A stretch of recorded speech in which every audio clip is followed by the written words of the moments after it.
AR-15 or AK-47? Which one is better? Well, stick around because we're going to answer that question for you right here.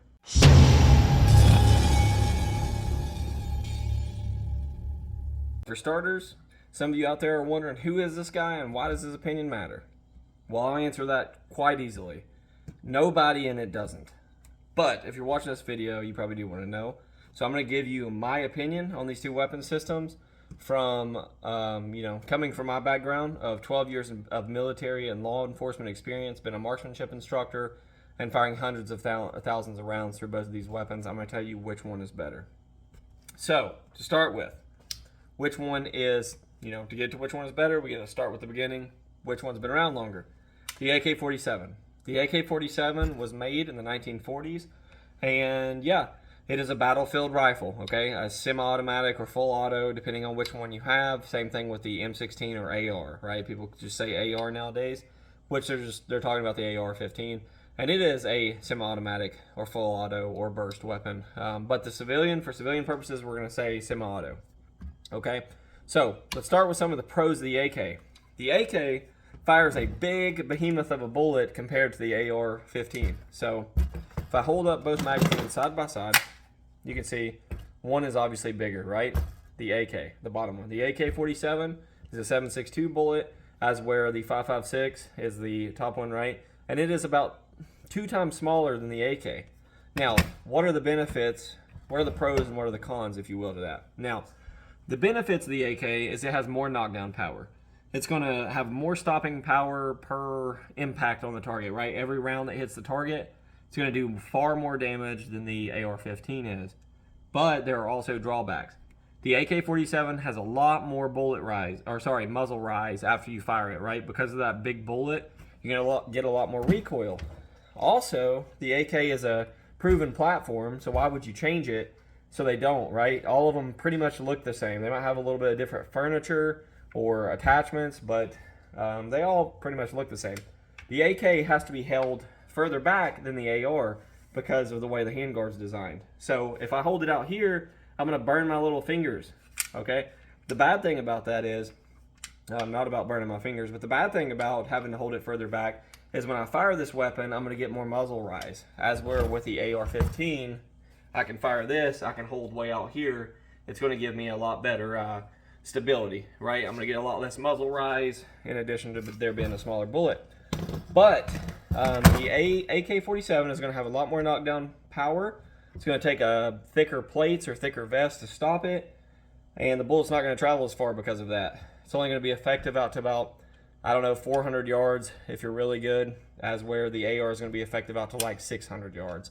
Now, it's more affected by wind and all of that during bullet path, but that's a whole other ballistics class that I can make a video on later. But there's a guy on TikTok makes really good videos. I can post that in the description if you guys are interested. But anyways, that being said, the AR-15 is a lot more user-friendly, right? It was the answer to the AK. The AK being the first, we'll say, battle rifle, right? Something that was semi-auto or full auto.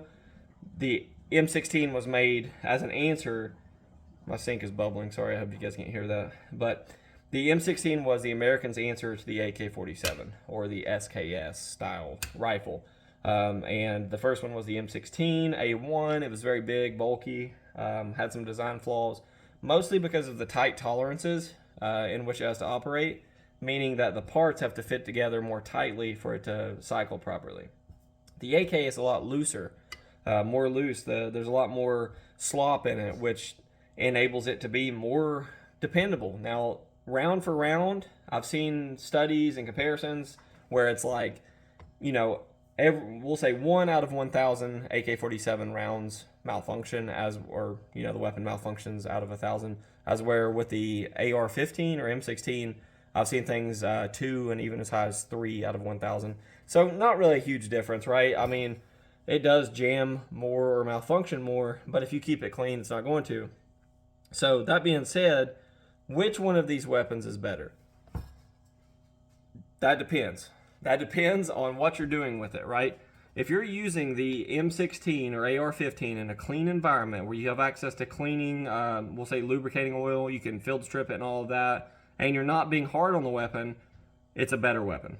And the reason for that is it's a lot more user-friendly. You've got more, to expound on my previous point, you've got more room for attachments. You can hold the weapon out further. You can fire it faster. Your follow-up shots are going to be more rapid because you don't have as much muzzle rise. So you can stay on target a lot easier than with the AK. I fired the AK in full auto. I fired this in full auto. The AK it's a lot harder to tame. Now, there are people out there, special forces and whatnot, that train with these AKs that are very proficient and can reload them fast and all of that, but I would argue they would be even faster with an AR because it's just a lot simpler when it comes to reloading. Now, it's not as rugged. It's not as durable. The AK-47 is going to be more durable. There's a reason why women and children are taking on armies with these things, because they're simple. You can pretty much give it to them and say go, and they can wreak havoc on somebody with this or some organization with this. But it's not going to be as attachment friendly because they're not going to change this. When you change a design that has been proven, you do typically take on more flaws and more problems that you didn't have before, or new problems. So why would you change it? You're not going to. But that being said, if I drop this off a roof and I break this buttstock off, it'll still fire. If I drop this off a roof and I break this buttstock off, it will not fire because the recoil or buffer spring is inside of this tube. So it has to have that in order for the mechanism, the bolt carrier group, to cycle. It has to have that buffer spring. So if I was to come up and just butt stroke somebody with this and break this off, it's done, right? Also, I think if I was to run over this with a car, I'm surprised I haven't seen a test video of that. Maybe somebody's done it, maybe Demolition Ranch or something. But if I run over this AR, I'm not really convinced that it would still function. I think it would smash the magazine well. Now, if there was a magazine in it, maybe it would hold out on it, but you're not going to run over the AK and render it inoperable. It's not going to happen. I've seen them be dug up out of the sand after 5 years and be able to still shoot, which is insane. But that being said, the better weapon is without a doubt the AR. I'm not saying that because I am biased or because I trained with it or had it in the military. I'm saying that because it is best bang for your buck when it comes to accuracy, follow-up shots. I can carry more ammo because it's lighter, the bullets are smaller, it's not going to weigh me down as much. It's just a better weapon overall. Now, if I'm using this using one of these weapons and I'm choosing which one to take with me to Africa or the Middle East, I'm taking the AK. I'm taking the AK because everybody there is going to have an AK, right? So it's my marksmanship versus their marksmanship. And if I'm a better marksman, I'm going to prevail. As where if an AK is taking on an AR, the AR is going to prevail. If, we're talking about equal skill set, guy with the AR is going to win every time because he can shoot it faster, more rapid, further away, and all of that. So one thing I do want to touch on, though, really quick, is the amount of time it takes to reload these and a major difference in the weapon systems. So with the the AK, we'll start with it first. And I hate P-mags. I'm just going to preface with that, plastic mags, because they fit tight and there's really no need for them to be that tight. It's kind of hard to get them in there and get them to lock. But that being said, there are no rounds in this magazine, right?